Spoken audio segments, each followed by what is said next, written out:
Mr. Klein's Story Time. Hello, my name is Mr. Klein. I've been an elementary school teacher for almost 30 years, and I love reading stories to young people just like you. In fact, I've got a great story that I'd like to share with you right now. So let's get started. On Our Street, Our First Talk About Poverty by Dr. Jillian Roberts and Jamie Cassup.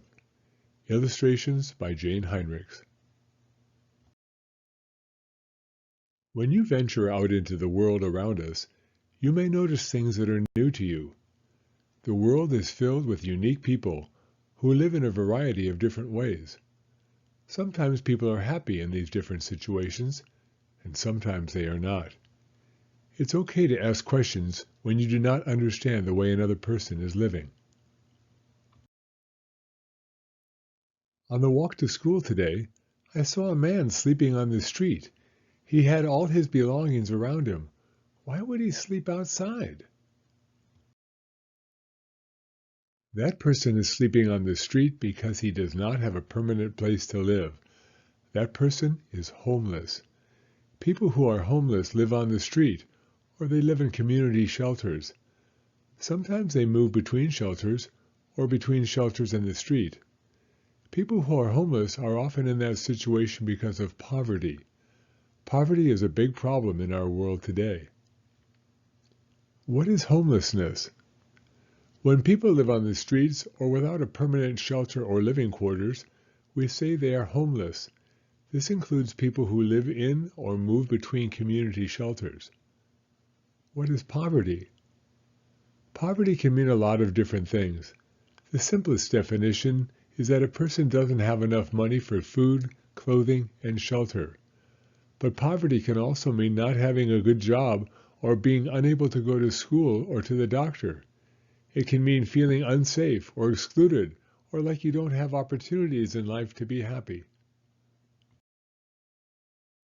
What is it like to live on the streets? It's hard to live on the streets. People there are exposed to all kinds of weather, and they can become sick when they can't keep dry and warm. People who are homeless are often hungry. Even if they have enough money to buy food, they don't have a place to cook meals. They may feel lonely or judged by others, and they may be treated poorly or be the victims of violence. Why does this happen? Why do people have to sleep on the street? There are lots of reasons why people are homeless. Owning or renting a home is expensive, and some people can't afford to do this. Some have an illness or disability that makes it difficult for them to work and make money, or to take care of themselves. Some homeless people are born into families who cannot take care of them. Others are born into families where they are hurt and neglected. They don't feel safe at home, so they choose not to live there. Sometimes people are homeless because they've lost their homes to a natural disaster like a fire or flood, or they are new to a community and are having difficulty finding a home.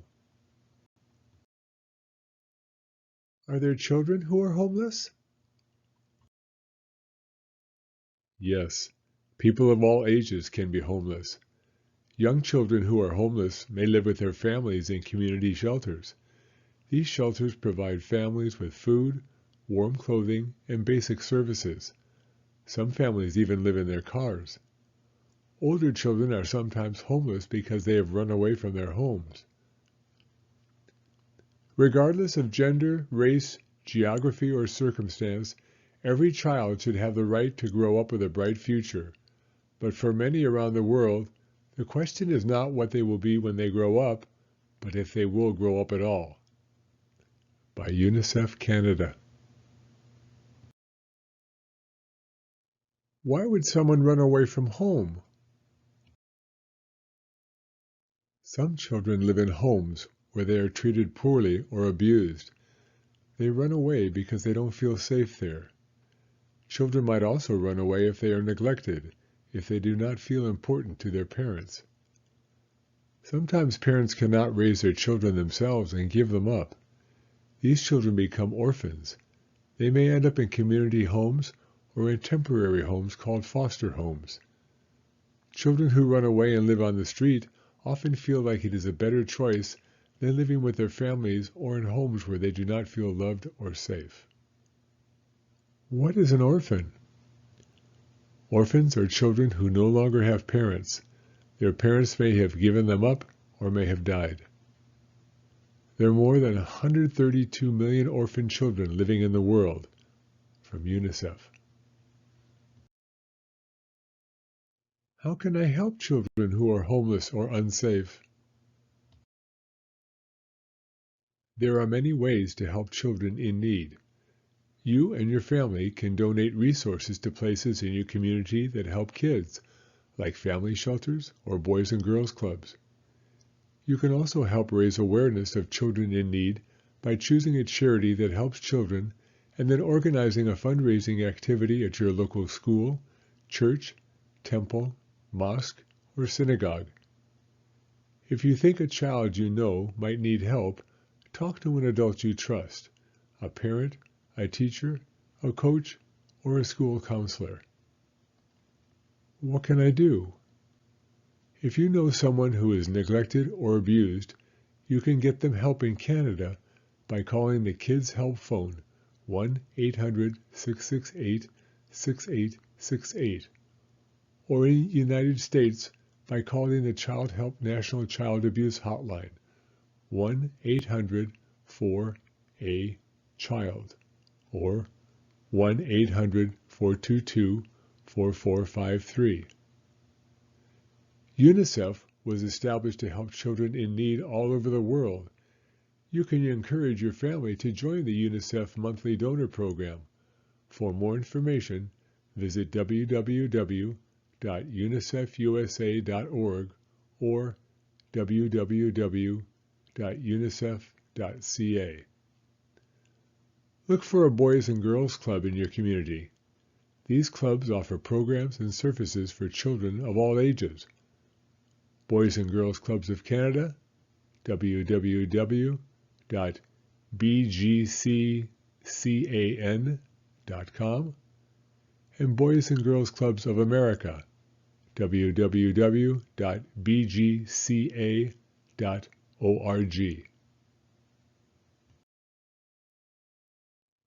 Was the man I saw sleeping on the street homeless as a child too?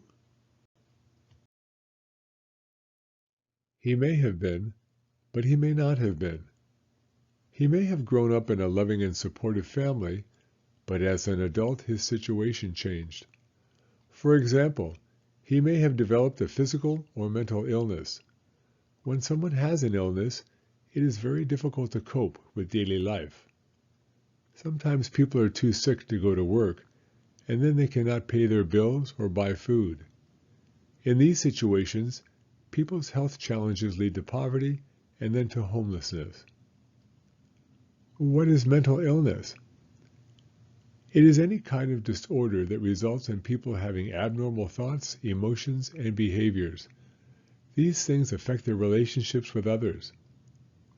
Sometimes people are born with mental disorders, and sometimes they develop them as they get older. Mental illness can be caused by drug abuse, and people who have had a brain injury sometimes develop mental disorders.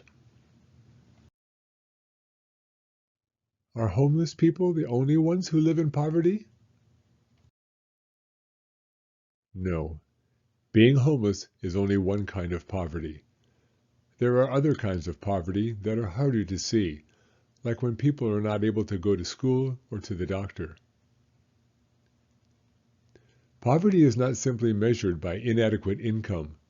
It is manifested in restricted access to health, education, and other essential services, and, too often, by the denial or abuse of other fundamental human rights. By Ban Ki-moon, former United Nations Secretary General. Don't all kids go to school?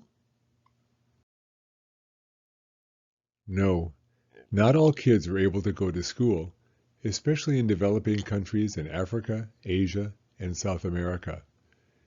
Even in more prosperous countries, some kids do not receive a good education, and not all children have access to important classroom tools like computers and the internet.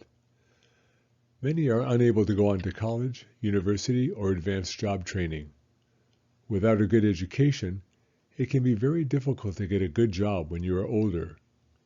When people do not receive a proper education, this is a sign of poverty. Education is recognized as a silver bullet around the world. Technology gives students an opportunity to take advantage of having all the world's information at your fingertips. We need to teach kids how to be strong digital leaders so they can take advantage of what they have in front of them. By Jamie Cassup, Education Evangelist, Google Inc. A lack of education is a leading cause of poverty. Experts agree that equal access to quality education leads to a skilled workforce, and this is one of the most important ways to combat poverty. By the United Nations Educational, Scientific, and Cultural Organization, UNESCO. I go to my doctor whenever I get sick. Why doesn't everyone do that? Not everyone is able to go see a doctor for regular checkups to make sure they stay healthy. When you are sick, you may need medicine that costs money, or you may need to travel to see a special doctor or take time off from school or work for appointments. Not everyone can afford to do these things. But being able to see a doctor when you are sick is an essential service. If children are not able to receive good health care, they may grow up with a physical or mental illness. When people do not receive proper health care, this is also a sign of poverty. Families who are new to a community or a country often find it difficult to get the things they need.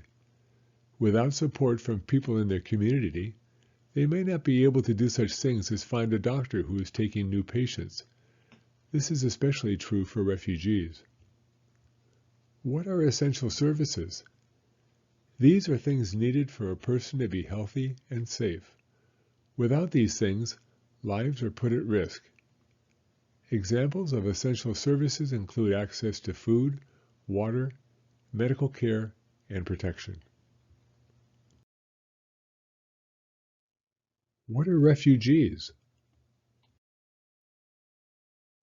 Refugees are people who have been forced to leave their homes and settle in a different country where the language, culture, and customs are usually different from their own. This may happen because of a natural disaster or war. Refugees leave their homes because they do not feel safe, and everyone deserves to feel safe. Feeling safe is a fundamental human right.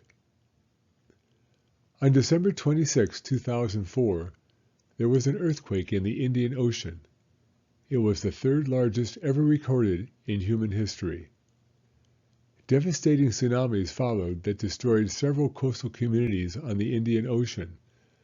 This terrible natural disaster killed many people and left thousands homeless. In 2011, a civil war broke out in Syria. Since then, 13.5 million Syrians have required help from government agencies, and more than 6 million Syrians have fled their homes. Millions of Syrians have become refugees in neighboring countries and around the world. Much of the help for Syrian refugees has been provided by the United Nations High Commissioner for Refugees, UNHCR. What can I do? There are many refugee programs around the world. Many of these programs are supported by the UNHCR. You can help by researching refugee resettlement in your community and finding out how you can help make refugees feel welcome. What is a fundamental human right? Fundamental human rights are things that every human being deserves. Everyone deserves a home that they feel safe in. No one should have to go hungry. Everyone deserves to have access to schools and doctors. The United Nations, UN, is an organization that was started to bring peace to all nations of the world. The UN wrote a special document that declared what rights everyone in the world should have. It is called the Universal Declaration of Human Rights. They also created a document that defines the rights of children specifically, called the UN Convention on the Rights of the Child. Every individual is equal before and under the law and has the right to the equal protection and equal benefit of the law without discrimination and, in particular, without discrimination based on race, national or ethnic origin, color, religion, sex, age, or mental or physical disability. From the Government of Canada, Canadian Charter of Rights and Freedoms. To see the UN Convention on the Rights of the Child in child-friendly language, visit www.unicef.org/right-site/files/UNCRC child-friendly language.pdf. What can we do to help people who live in poverty? One of the most important things you can do is care. Ask questions. Remember that everyone matters, and we can work together to help those living in our community. A lot of the work that needs to be done to end poverty is complicated, but you can talk to the adults in your life about it. You can talk about ways to celebrate people's differences to help people feel proud of their backgrounds and abilities. And you can talk about ways schools and organizations in your community can support families who need help. There are some things you and your family can do that will make an immediate difference.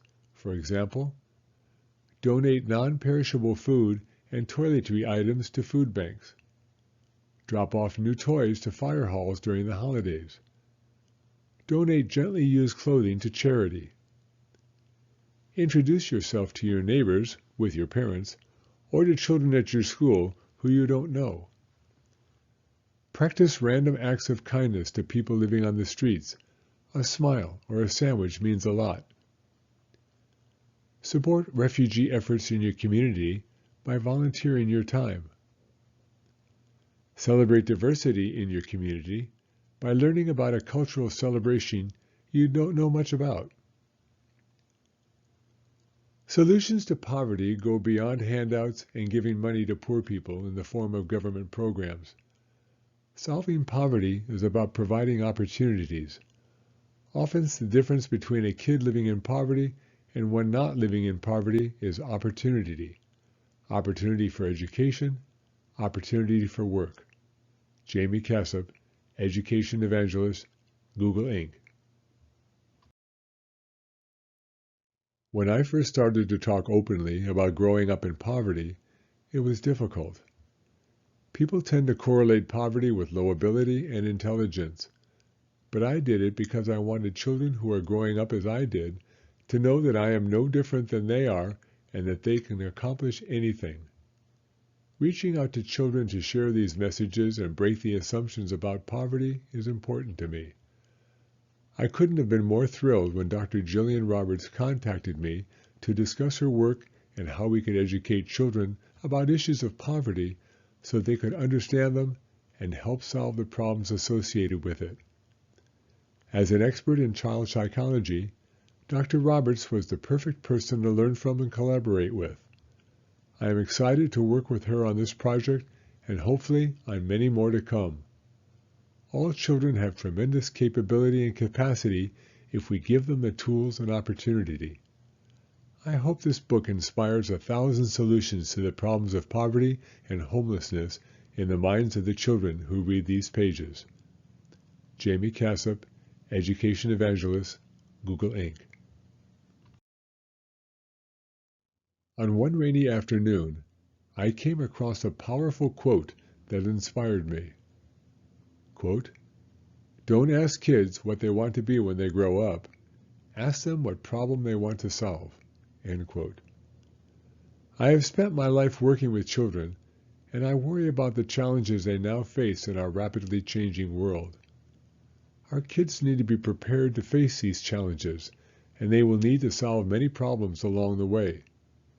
It is essential that kids are educated to be effective problem solvers. With all this inspiration swirling around in my mind, I reached out to the brilliant person who wrote the quote that inspired me. His name is Jamie Cassip, and he is Google's education evangelist. Jamie and I decided to work together on inspiring children to help solve one of the most pressing problems facing our world, homelessness. The result is this book. I hope it inspires you to help solve this problem. Dr. Jillian Roberts, child psychologist. The end. Please see next page for resources to help. Resources: Child Help National Child Abuse Hotline, USA. Kids Help Phone, Canada. UNESCO, UNICEF Canada, UNICEF USA. United Nations Universal Declaration of Human Rights. United Nations Convention on the Rights of the Child in Child-Friendly Language. And World Health Organization. Thank you for coming to Storytime. If you like this video, please give it a thumbs up. I read new stories every week, so be sure to hit the subscribe button if you'd like to hear another one. Hope to see you again soon.